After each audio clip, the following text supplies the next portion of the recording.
সবাইকে অভিবাদন। আমার নাম পুরু ধাওয়ান এবং আজ আমি আমার সমস্ত দর্শকদের সাথে কথা বলবো একদিনে কিডনি রোগের রোগী কতটা জল খাওয়া উচিত। এর সাথে আমি রোগীদের অতিরিক্ত জল খাওয়ার প্রভাব সম্পর্কেও কিছু আলোকপাত করব। একজন সুস্থ মানুষের দেহের প্রায় 70% পানি। এর সাথে নিজেকে হাইড্রেটেড রাখা প্রয়োজন। কিন্তু একজন কিডনি রোগীর ক্ষেত্রে এমনকি স্বাভাবিক পরিমাণে পানি পান করলে সম্পূর্ণ বিপরীত দিক হতে পারে। আমাকে কিভাবে ব্যাখ্যা করা যাক? যখনই একজন ব্যক্তি জল খান তখন তা সারা শরীরে ছড়িয়ে পড়ে। এটি তার উদ্দেশ্য পূরণ করার পরে কিডনি প্রস্রাবের মাধ্যমে শরীর থেকে নির্গত অতিরিক্ত জলকে চিকিৎসা করে। এখন কিডনি ফেইলিওর রোগীর ক্ষেত্রে এই পরিস্রাবনের প্রক্রিয়া কমে যায়, যার ফলে অতিরিক্ত পানি প্রস্রাবের মাধ্যমে শরীর থেকে বের হতে দেয় না।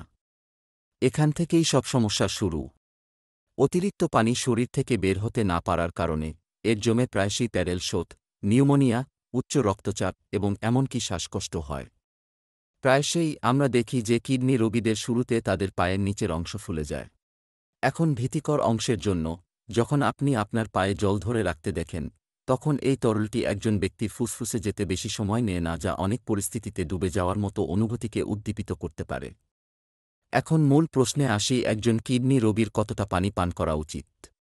এর উত্তর কারও জানা নেই। আপনি আমাকে সঠিক শুনেছেন।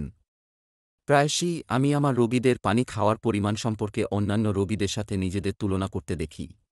এটাতে আমার সবসময় একই উত্তর আছে: প্রতিটি কিডনি রোগীর জল খাওয়া বিভিন্ন কারণের উপর নির্ভর করে। রোগীর কিডনির কার্যকারিতার মাত্রা থেকে শুরু করে সে যে জলবায়ুতে বাস করছে, ত্বকের ধরন এবং পেশার মতো অন্যান্য কারণ রয়েছে, যেগুলি সবই একটি কিডনি দ্বারা খাওয়া যেতে পারে এমন জলের পরিমাণ নির্ধারণে গুরুত্বপূর্ণ ভূমিকা পালন করে। রোগী তাই ঠান্ডা আবহাওয়ায় বসবাসকারী একজন ব্যক্তি কম ঘামবেন, যার ফলে তরল খরচ কমে যাবে, এবং এর বিপরীতে। এখন আবার মূল প্রশ্নে ফিরে আসি। একজন কিডনি রোগী কতটা তরল খেতে পারেন? ঠিক আছে, আমি যদি আপনাকে সব বলি তবে এটি রোগীর অবস্থার উপর নির্ভর করে।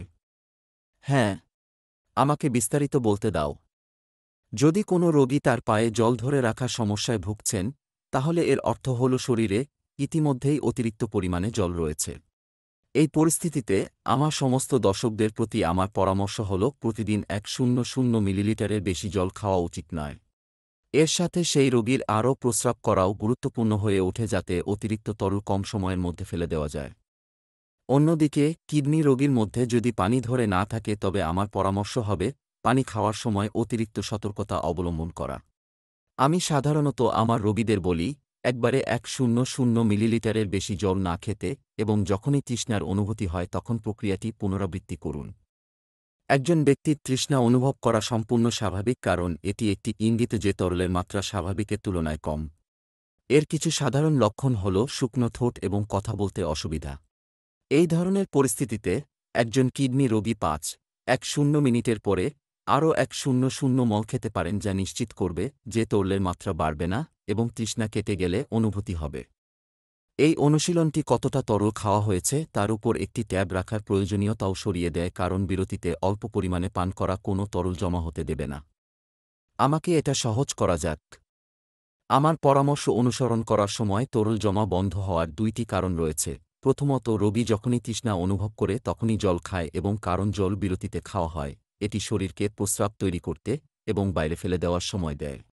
অতিরিক্ত তরল তাই তরল জমার প্রক্রিয়াটি মোটেই ঘটে না, এবং এর ফলে শরীরকে অন্যান্য বর্জ্য পদার্থ যেমন ক্রিয়েটিনিন এবং ইউরিয়াকে সঠিকভাবে বাইরে ফেলে দিতে দেয়, যা নিশ্চিতভাবে কিডনির কার্যকারিতাকেও উন্নত করবে। তাই আমরা শুধু তরল জমতে দিচ্ছি না, এবং এর সাথে আমরা শরীরের অতিরিক্ত বর্জ্য বের করে দিচ্ছি, যা একজন কিডনি রোগীদের মধ্যে জমা হয়। প্রতিটি কিডনি রোগীর জন্য এই ব্যায়ামটি অনুসরণ করা প্রয়োজন যদি তারা পা ফুলে যাওয়া এবং অন্যান্য জটিলতা থেকে মুক্তি পেতে চায়, যেমন তরল ফুসফুসে যাওয়ার ফলে ফুসফুসে পতন ঘটে। এই নিয়ে আমরা আজকের ভিডিওর শেষ প্রান্তে পৌঁছে গেছি। আমি আশা করি একজন কিডনি রোগীর কতটা জল খাওয়া উচিত সেই সাথে অত্যধিক তরল হওয়ার পরিণতি সম্পর্কে আমি আপনার সমস্ত সন্দেহ দূর করতে সক্ষম হয়েছি। কিন্তু তারপরও যদি আপনার কোনো প্রশ্ন থাকে তবে আপনি সেগুলি নিচে মন্তব্য বিভাগে লিখুন, এবং আমি আপনাকে যেভাবে করতে পারি সেভাবে সাহায্য করব। ততক্ষণ পর্যন্ত যত্ন নিন, এবং আমি পরের বার দেখা করব।